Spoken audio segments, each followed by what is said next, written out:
السلام عليكم ورحمة الله وبركاته أصدقائي. لدينا هذا التلفاز من نوع إيني. تلفاز عادي، هو ماجيك تشامبليس 55 سنتيم. يقول صاحبه أنه لا يشتغل. سأضعه في القابس. بسم الله.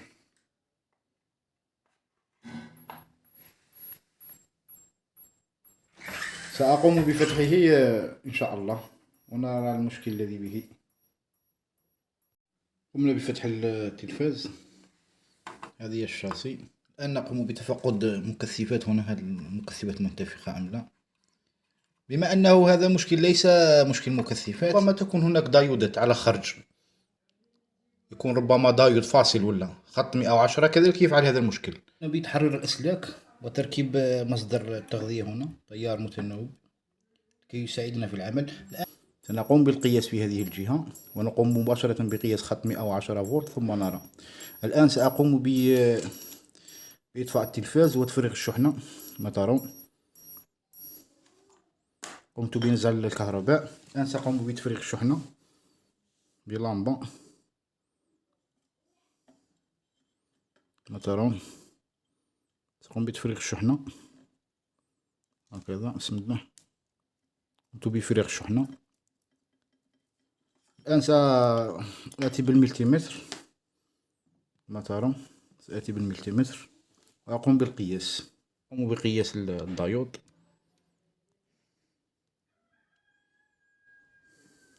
بسم الله. كما ترون أصدقائي، يوجد شورت أصدقائي على خط 110، لهذا الفولتية مكتومة. فهم. سأقوم بالقلب. الآن سأقوم بإفراغ إخراج هذا الدايود من مكانه وقياسه، وإذا به مشكل أم مشكل ما في خط آخر. مفهوم أصدقائي؟ أصدقائي الصاشي من الأمام كما ترون. المكثف السيراميكي كما ترون بانفجار كما ترون. نقوم بقياسه. دايود أصدقائي سليم كما ترون.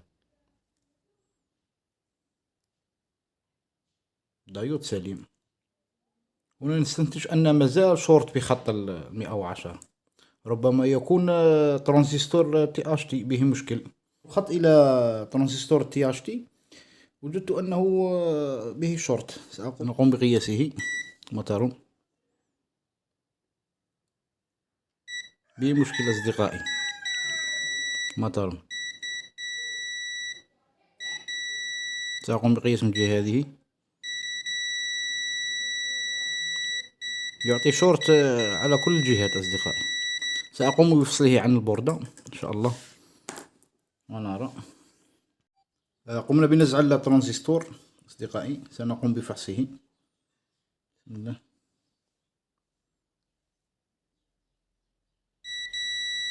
ترون أصدقائي.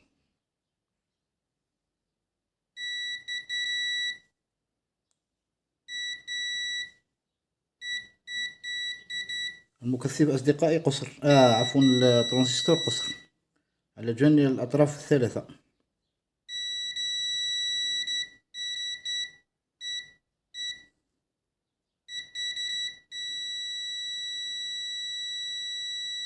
مثلا الآن سنقوم قياس مكان الشورت، ذهب للشورت أم لا. مكان المكثف الآن ذهب الأصدقاء القصر. قم بالقلب. ذهب القصر أصدقائي ما ترى. قبل تغيير الترانزستور أصدقائي سنقوم بتفقد هذه المكثفات السيراميكية التي قيمتها 1600 فولت. مفهوم أصدقائي؟ المتصلة مباشرة مع كوليكتير تي اش تي. ربما تكون فاسدة، هي التي كانت سبب احتراق الترانزستور أصدقائي. سأقوم بنزعها وقياسها كذلك، ثم نركب ترانزستور جديد. مفهوم؟ قمنا أصدقائي بنزع المكثفة السيراميكية. هذه هي القيمة سأقوم بتوضيح الصورة. هذه أصدقائي 1600 فولت 732. هذه قيمتها 7.3 نانو. الاثنين نقوم بقلبها أصفار، ونقوم القسمة على 1000 تعطينا 7.3 نانو. الآن سنقوم بقياسها على وضع النانو فراد، عفوا على وضع المكثفات. سأقوم بإفراغ الشحنة، ربما بها شحنة هكذا. سأقوم بقياسها، بسم الله.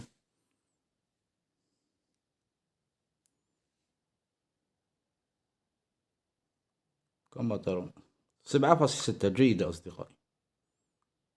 هذه متصلة مباشرة مع كوليكتير THT ترانزستور. هذه كانت غير قيمتها ضعيفة ستقوم بحرق تقوم بحرق الترانزستور.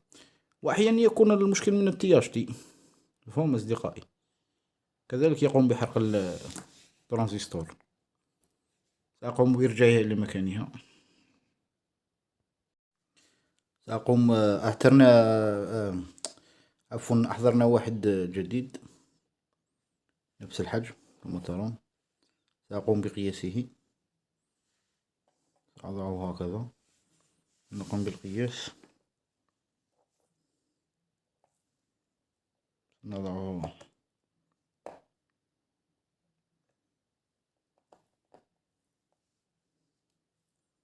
500. نقوم بالرجل الوسطى هكذا 500. سنقوم بالقلب هذا، لا يعطي أي قيمة، هكذا لا يعطي أي قيمة، لا يعطي أي قيمة. قياس هذا الفاسد،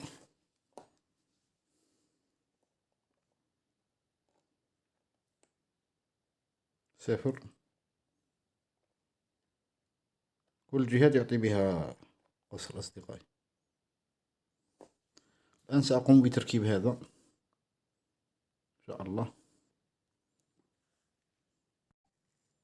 أصدقائي الآن قمنا بتركيب الترانزستور THT، وقمنا بتفقد هذه المكثفة السيراميكية.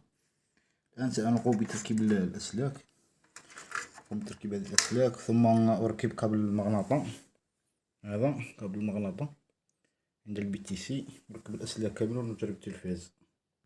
أصدقائي الآن نقوم بتجربة التلفاز كما ترون. التلفاز يشتغل بصورة عادية. قم بتغيير قناة. 5 أضعاف الأعداد المحيطة. ظللنا نسأل هذا السؤال مرارا وتكرارا: من هي الجهات التي تم إقصائها بعيدا عن النسبة؟ هكذا أصدقائي تمت عملية الإصلاح.